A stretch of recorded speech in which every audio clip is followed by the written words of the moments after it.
ഇന്ന് നമ്മൾ പരിചയപ്പെടുത്തുന്നത് പീനട്ട് ബട്ടർ പ്ലാന്റ് ആണ്. ഇത് സാധാരണയായി അലങ്കാര ചെടിയായും നമ്മുടെ വീടുകളിലെ തോട്ടങ്ങളിലൊക്കെ നമ്മൾ വളർത്തുന്നുണ്ട്. നല്ല സൂര്യപ്രകാശവും കെട്ടി നിൽക്കാത്ത മണ്ണും ലഭിച്ചാൽ ഇത് നന്നായി വളരും. ചെടിക്ക് ചെറിയ മഞ്ഞ നിറമുള്ള പൂക്കളും പിന്നീട് ചെറിയ പഴങ്ങളും ഉണ്ടാകുന്നു. ഈ ചെടി നേരിട്ട് പീനട്ട് ബട്ടർ ഉണ്ടാക്കുന്നില്ല. പേരിന് കാരണം അതിൻ്റെ ഇലകളിൽ നിന്നും വരുന്ന പ്രത്യേക മണമാണ്.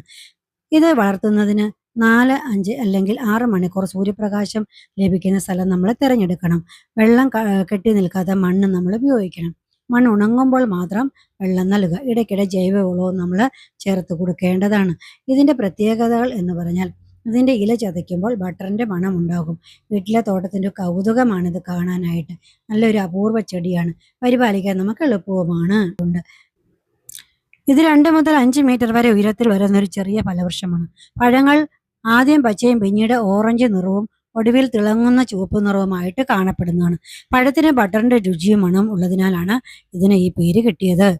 നല്ലതാ കാണാൻ തന്നെ. പച്ച ഇലകൾക്കിടയിൽ നല്ല ഓറഞ്ച് നിറവും അതുപോലെ ചുവപ്പ് നിറത്തിലുമുള്ള ഫലം കാണുമ്പോൾ തന്നെ അതൊരു പ്രത്യേക ഭംഗിയാണ്. ആ ചെടിയിൽ നിറയെ പഴങ്ങൾ ഉണ്ടായി നിൽക്കുന്ന കാണാൻ തന്നെ വളരെ ഭംഗിയാണ്.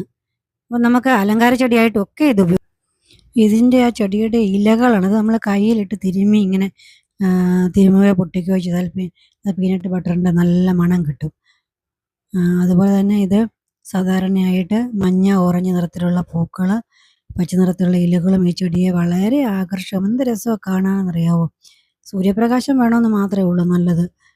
പ്രധാന ആകർഷണം അതിൻ്റെ മണമാണ്. വീട്ടിലെത്തി നമ്മൾ ആരെങ്കിലുമൊക്കെ വരുമ്പോൾ ഈ ചെടിയുടെ ഇലയുടെ മണം നമുക്ക് അനുഭവിക്കാൻ പറ്റി. എന്തൊരു രസം, ഒരു കൗതുകമാണ് അതിൻ്റെ മണം. കുട്ടികൾക്കൊക്കെ ഇഷ്ടം. പ്രകൃതിയിൽ ഈ ചെടി വളരെ ഇഷ്ടപ്പെടാറുണ്ട്. പ്രകൃതിയെ സ്നേഹിക്കുന്നവർക്കൊക്കെ ഈ ചെടി വളരെ ഇഷ്ടപ്പെടാറുണ്ട്.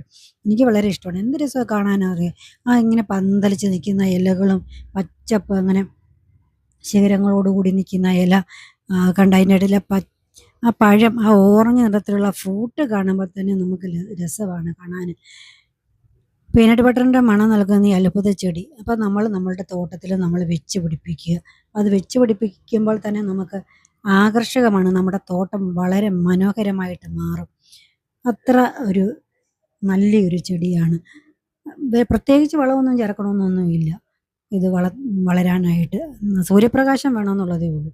നമുക്കുള്ള വളങ്ങളൊക്കെ ഇട്ട് കൊടുത്താൽ മതി, നന്നായിട്ട് വളർന്നോളൂ. ഇത് യഥാർത്ഥത്തിൽ പീനട്ട് ബട്ടർ അല്ല. ഇലകളിലുള്ള ചില പ്രകൃതിദത്ത സുഗന്ധ സംയുക്തങ്ങളാണ് നമ്മുടെ മൂക്കിന് ഈ മണം, നമുക്ക് പീനട്ടിൻ്റെ മണം നമുക്ക് നൽകുന്നു. അതുകൊണ്ട് ഓരോരുത്തർക്കും ഇതിൻ്റെ മണം അനുഭവം അല്പം വ്യത്യാസപ്പെട്ടേക്കാം. നമുക്ക് ഓരോരുത്തർക്കും ഇതിൻ്റെ വ്യത്യസ്തമാണ് ഇതിൻ്റെ മണം അനുഭവപ്പെടുന്നത്. അപ്പോൾ ഈ ചെടിയുടെ പ്രത്യേകത ചിത്രശലഭങ്ങളും തേനീച്ചകളെ ആകർഷിക്കുന്ന മനോഹരമായ പൂക്കളാണ്. അതിനാൽ ഇതൊരു അലങ്കാര ചെടി മാത്രമല്ല, ചെറിയൊരു പ്രകൃതി സൗഹൃദ തോട്ടം സൃഷ്ടിക്കാനും സഹായിക്കുന്നു. ഈ ചെടി വേഗത്തിൽ വളരുന്നതിന് ഇടയ്ക്കിടെ കൊമ്പുകൾ മുറിച്ച് ഒതുക്കാനായിട്ട് കൂടുതൽ ശാഖകളുണ്ടാകും. അതും അതിൻ്റെ ശാഖകളെല്ലാം വെട്ടി കൂടുതൽ ഭംഗിയായിട്ട് നിർത്തേണ്ടതാണ്.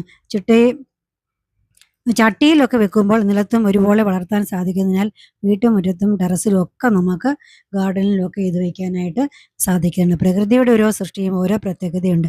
ചില ചെടികൾ നിറങ്ങൾ കൊണ്ട് നമ്മെ ആകർഷിപ്പിക്കും, ചിലത് സുഗന്ധം കൊണ്ടും മറ്റു ചിലത് ഔഷധങ്ങൾ കൊണ്ടും ശ്രദ്ധ നേടുന്നു. എന്നാൽ പീനട്ട് ബട്ടറിൻ്റെ മണം ഓർമ്മിപ്പിക്കുന്ന ചെടി എന്ന നിലയിലാണ് ഈ ചെടി നമ്മളെ ആകർഷിപ്പിക്കുന്നത്. ഈ ചെടി നിങ്ങളുടെ വീട്ടിലുണ്ടോ? ചെടിയെക്കുറിച്ച് കൂടുതൽ അറിയാനായിട്ട് വീഡിയോ ഒന്ന് സബ് ചെയ്യണേ. അപ്പോൾ എല്ലാവരുടെയും വീട്ടിലുണ്ടെങ്കിൽ ഒന്ന് കമൻറ്റ് ചെയ്യണം. അതിൻ്റെ ആ ഭംഗിയെക്കുറിച്ചൊക്കെ ഒന്ന് കമൻറ്റ് ചെയ്യുക.